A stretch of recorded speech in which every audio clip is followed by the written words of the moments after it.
The following is a special presentation of Tony Kurre Radio. We hope you enjoyed our last episode as we talked about TikTok, the Supreme Court upholding that decision to have that ban. By the time you're hearing this, it's probably still on, and maybe they'll figure out a way, particularly for my 12-year-old, that it'll stay on next week. We also do a show called Bite by Bite BBB, which is a show specific to the Heart of Alabama Food Bank, a wonderful organization that carries 35 counties in the great state of Alabama, and of course also helps Feeding America. You've always been, Michael Coleman, who's the CEO of this wonderful organization, has always been very outreaching. He's always looking for new ideas.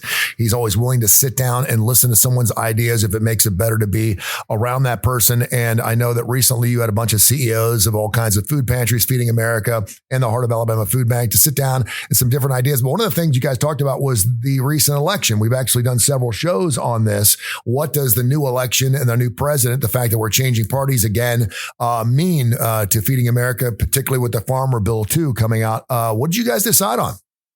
Well, I wasn't involved in this particular one, but I've got there was an article written about it that I found was very interesting, and I know some of the CEOs personally who were involved in this.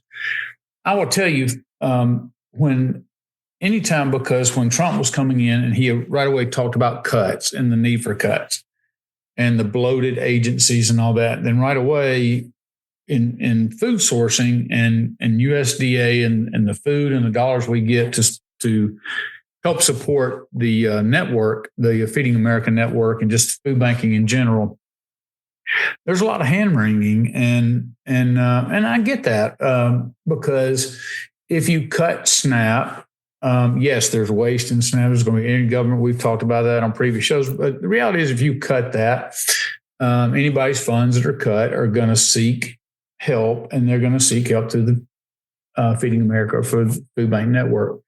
So we're anticipating some of that. Of course, we don't really know where that's going to all land. I don't know what Trump's personal view is on the Farm Bill, or what he's going to advocate for and what he's not going to advocate for.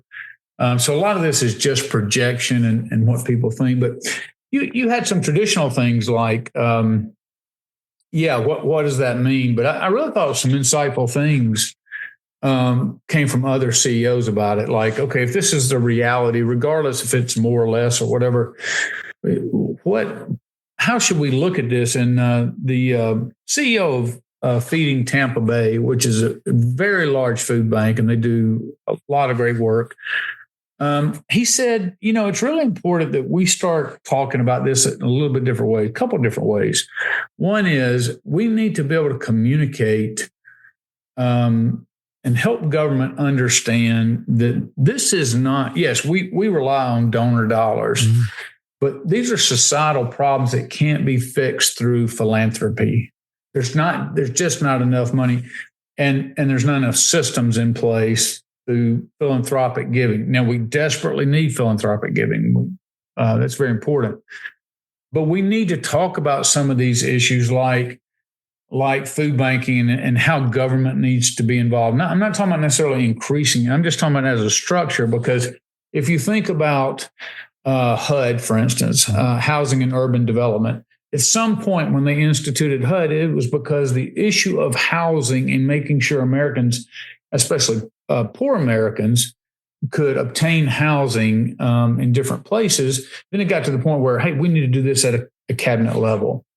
And I'm not saying at all that food banking necessarily needs to be a cabinet level, but the idea is we can't just, if we did away with HUD and we didn't supplement, there would be a lot more people who would truly be homeless. Yeah. If we didn't have some of the programs and some of the incentives and some of the things that come through housing and urban development.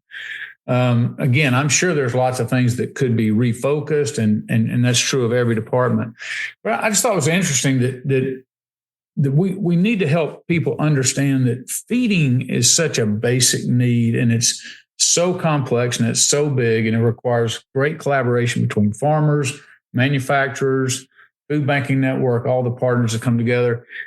And so I just thought that was a very insightful comment. And to also, he added, we need to get out of that would help us get out of the skies falling. And that's one of the things I've always hated. So, for instance, you will have you can send newsletters out, or you can or send appeals out for people to donate. And lots of times it's the kid with the sad face, and you like, and it's lots of times a kid, a person of color, and he's doesn't have enough to eat, and it's meant to pull on the heartstrings. Oh, I need to help out my community.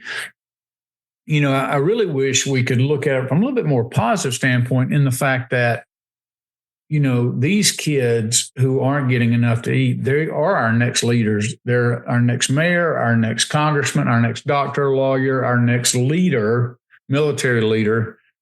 And, they're in an environment where they need support, but let's help them become what they are going to become to help this world. It's not just, let's just give this poor kid so he can survive. It's hey, this kid has a great barrier in his path to becoming what we believe God created him to be. So let's create a structure by which that doesn't happen to anybody, where nobody's held back over the issue of food. They don't have enough food for learning. They don't have enough food for for proper growth, mentally and physically, emotionally, all those kind of things. And the last thing I'll touch on real quick is, there's a lot of fear in the immigration community right now. So we have a huge agricultural presence. I have a friend who owns a Hispanic radio station. And more and more, so as the immigrant community, I should say, some of those are going to be illegal, some of those are legal. And I get the issue of illegal immigration, but my thoughts have always been, my job is to feed people. And if somebody shows up hungry, I'm not asking whether you're legal or illegal. I'm not saying that's not an important issue. I'm not saying that immigration it's a really important issue. But when somebody is hungry, especially with children standing right in front of me, I'm going to feed them. So the question, though, is if you believe in a secure border, which I think most of us do, the people who are here working or have, it may further scare the immigrant community, and it's one more barrier that keeps them from coming out and getting assistance when they need it, because they may think the food banks are here to help government aids, like, oh, I'll get you here, I'll feed you, but I'm also going to report you if I suspect that you're illegal. So that's not our role. So when a new administration comes in, tent people, and this is true of both sides. If it's, if a Republican's coming in, then the Democrats are going to tend to kind of say the sky's going to fall. And if you're progressive and you're in food banking, you're going to filter that through the most negative outcome. Now, it's what people are saying true. Yes. Is it guaranteed it's going to happen that way? Absolutely not. We don't know how this is going to play out, because you could have extremes on either side, and it all tends, it could be a little left, a little right, but it's going to be, because of Congress and all that, it's going to end up tending to be pretty close to the center. We're going to get a farm bill passed. It's going to be probably a little bit of increase in USDA and SNAP and all the other things, is my guess right now. But it was just interesting to see that something like a president coming in, we've already seen the effect around the world it's had on foreign policy and people paying attention, and some of the conversations that are going on, and people are taking Trump way more seriously than they did in the past. No, sure. That's very true. But in terms of things like just feeding people, a new administration has a really big deal, and it's got a lot of people upset, some feeling more positive. And I will tell you this, and I'll close with this.